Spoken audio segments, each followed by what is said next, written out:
Hi friends, ಇವತ್ತು ನಾನು ಮಾಡ್ತಾ ಇರೋ ವಿಡಿಯೋ ರೈತರಿಗೋಸ್ಕರ. ಯಾಕೆಂದರೆ ಇಲ್ಲಿ ರೈತರಿಗೆ ಅನ್ಯಾಯ ಆಗ್ತಾ ಇದೆ.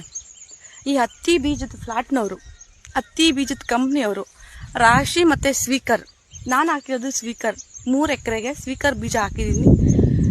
3 ತಿಂಗಳು ಕೆಲಸ ಮಾಡಿದ್ದೀನಿ. 1 ರಿಂದ 1.5 ಲಕ್ಷ ಬಂಡವಾಳ ಹಾಕಿದ್ದೀನಿ. ನೋಡಿ, ಫಸ್ಲು ಕೈಗೆ ಬರೋ ಟೈಮಲ್ಲಿ ಈಗ ಹೇಳ್ತಾ ಇದ್ದಾರೆ ಹತ್ತಿ ಗಿಡದವರು, ಎಕರೆಗೆ 2 ಕ್ವಿಂಟಲ್ ಮಾತ್ರ ನಾವು ತಗೊಂತೀವಿ ಅಂತ.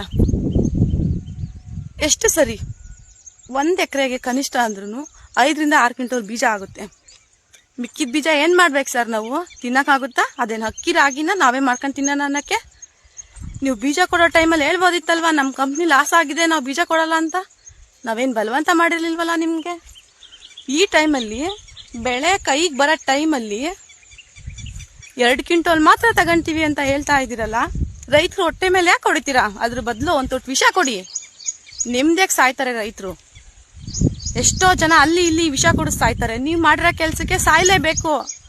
ಯಾಕೆಂದ್ರೆ ಸಾಲ ಮಾಡಿ ಬಂಡವಾಳ ಹಾಕಿರೋದಪ್ಪ. ಯಾರು ಕೋಟಿಗಟ್ಟಲೆ ನಿಮ್ಮ ಥರ ಇಟ್ಕೊಂಡು ಬಂಡವಾಳ ಹಾಕಿಲ್ಲ.